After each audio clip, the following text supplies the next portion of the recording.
Welcome back. It's Wednesday, February 1st in the NBA. My four favorite picks are on the way. Let's recap yesterday, though. A 1-2 day, our first losing day in, I believe, 5 days. Nikola Vucevic does his job. We appreciate you. Brandon Ingram doesn't knock down any shots, and neither did RJ Barrett, who got benched the last 11 minutes of the game.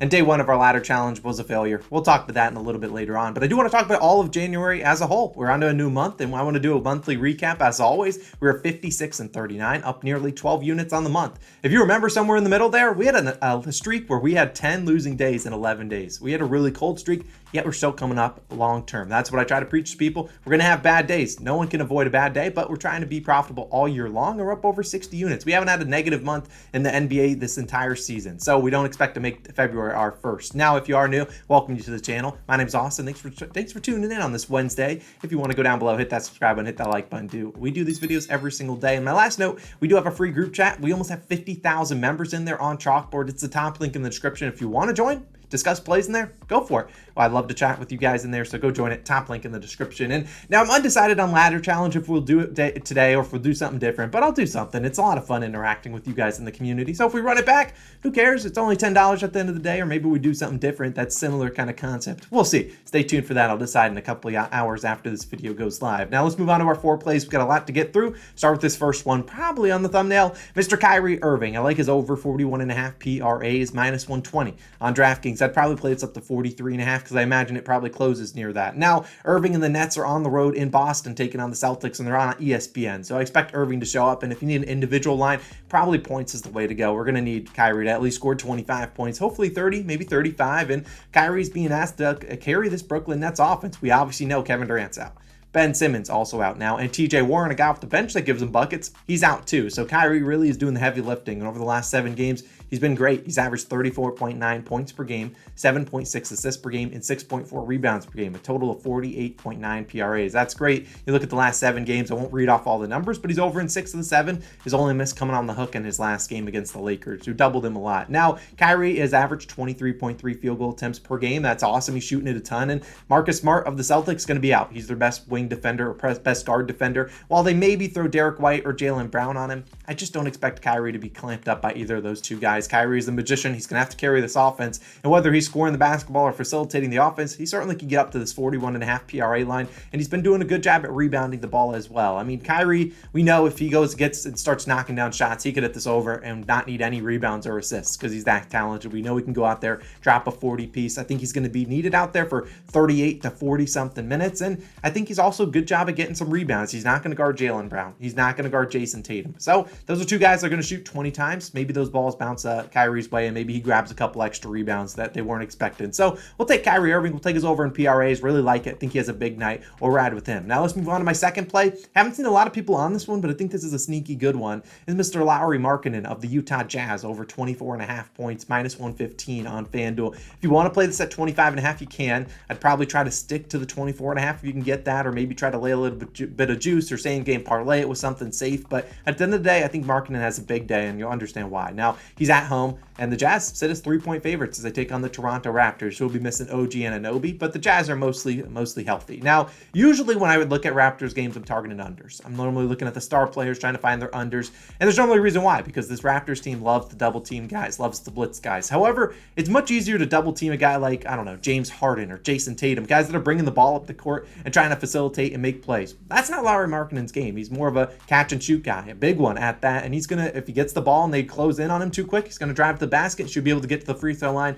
or score over this Raptors defense without a lot of rim protection. So I really like this for a guy like that. I think catch and shoot guys are how you exploit this Raptors defense, and at the end of the day, OG Anunoby, one of their best defenders, is out, so he's going to either be guarded by Pascal Siakam, maybe Scotty Barnes, maybe a little bit of Precious Achiuwa. He can attack all those guys. And we look at Lauri, he's been very good, but in his last 4 versus Toronto, 20, 20, 22, and 20 points. So while he hasn't necessarily hit the over, we have to remember, keep in mind, 3 of those games were with the Cavaliers, where he obviously wasn't the number 1 option. Another one with the Bulls, again, not the number 1 option. On this Jazz team, he is that number 1 guy, and I expect him to play pretty well today, and I expect him to play, as my Ring doorbell goes off, but I expect him to play pretty well. I mean, you look at the last 15 games, averaged 29.3 points per game, going over this line in 12 of the last 15. So he's played pretty well. He's been hovering around that 22 to 29-ish range, so he's getting into the 20s. We just need him to go over this, and I think a matchup like Mike Conley and Jordan Clarkson against the Raptors guards, not as great. I think they're going to lean on Markkanen here.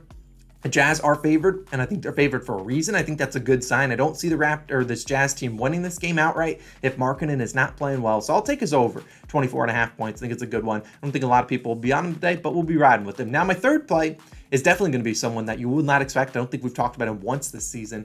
It's the guy on the Atlanta Hawks, Mr. DeAndre Hunter. I like his over 14.5 points, minus 125 on FanDuel. Very similar to Lauri Markkanen in the situation where if you want to take 15.5, you can. I don't mind it there, but if you can get 14.5 and maybe same game parlay it with, I don't know, Trae Young 6+ assists or something like that, I'd rather that than trying to take the 15.5 unless, the juice is unless it's pretty good odds. Now let's talk about Mr. Hunter because he has landed on 15 points on the dot in 3 games this year. So if he comes on the hook, it's going to be brutal for some people out there. But let's talk about Hunter and why we're on him. Now he's coming off 2 bad games, 14 and 10 points. So he still got to the double digits, but he shot 4 for 13 in one of those games, 3 for 14 in the other, and a combined 2 for 12 from the 3-point line.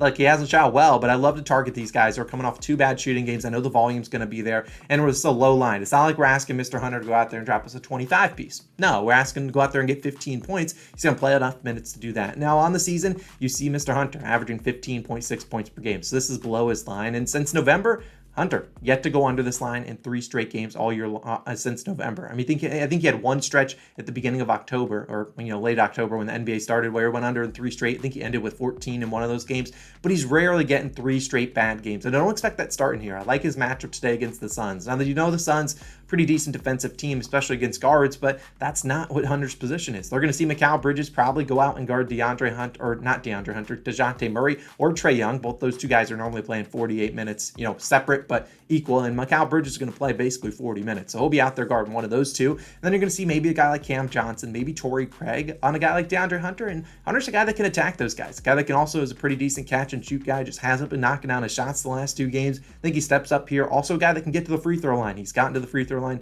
4 times in the last 2 games. Also has had games where he gets to the free throw line 6, 7, 8, 9, 10 times. He attacks the rim, and I don't really trust the Suns, defense that's stopping him. I think they're going to close out on the shooters like Trae Young and whatnot. We're going to see a guy like DeAndre Hunter be able to exploit them in transition, but also in the mid-range. I really like DeAndre Hunter today. Arguably could be a best bet of the day. I think he gets maybe 15, maybe 20 points today. I think he has a big night. We'll take his over 14.5 points. And for my 4th and final play, it's going to be a same game parlay. It's going to feature a guy on my shirt that I don't really get to wear too much, Mr. Anthony Edwards. And I like him and D'Angelo Russell, and here's what I like them for. Anthony Edwards, we need you to score 25 points. That's all you need to do. I don't need any rebounds or assists. Go put the ball in the basket. Now, D'Angelo Russell, 16. Yes, you heard that. 6 points and 4 assists. That's what we need out of him. He can do however many more he wants, but we need 16 plus and 4 plus assists. Now, this is plus 130 on DraftKings. Now, for my FanDuel users out there, you can take D'Angelo Russell at 15 plus points, and boom, you have the exact same game parlay. However, the difference was plus 110 to plus 130.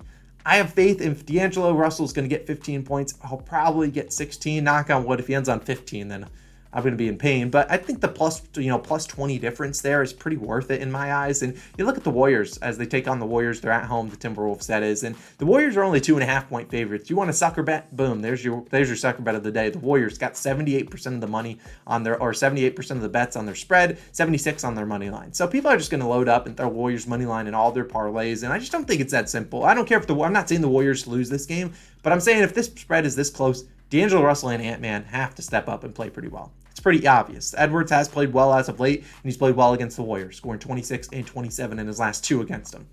Hey, look at Edwards, scored 25 or more in 6 straight games and in 18 of his last 24. So he's been very good. He got a high over-under at 239. Edwards is a guy that's going to shoot a ton, probably gets to the free throw line as well. He can attack this defense. Certainly think he can get us 25. And then you look at D'Angelo Russell, coming off a bad game, but his minutes are there. He shot 4 for 16 last game, only scored 10 points. But at the end of the day, he scored 19 plus points in the 6 previous games, so getting above the 16 that we need. And he's had 4 plus assists in 9 straight, 5 plus in all 9 of those, and 6 plus in 8 of the 9. So he's getting well above the 4 assists, more of a juice-reducing leg, and hopefully he's feeding Anthony Edwards, who's shooting and knocking down those shots to get us those assists. But I think we'll see a guy like D'Angelo Russell have a pretty decent matchup here against the Warriors. Aren't a great team at defending opposing guards. Probably going to get Stephen Curry or Jordan Poole on him, so going to avoid the Wiggins shadow, who's probably going to go guard Ant-Man. I think we'll see him have a pretty good day. And like I said, this is plus 130, a play that's hitting 5 of the last 6 with an over-under at 239. They're a close spread. I think Edwards and Russell are going to be out there for 35 or more minutes.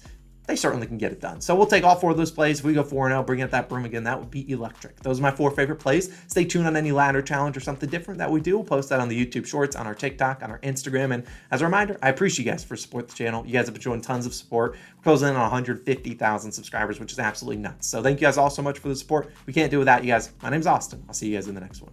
Peace out.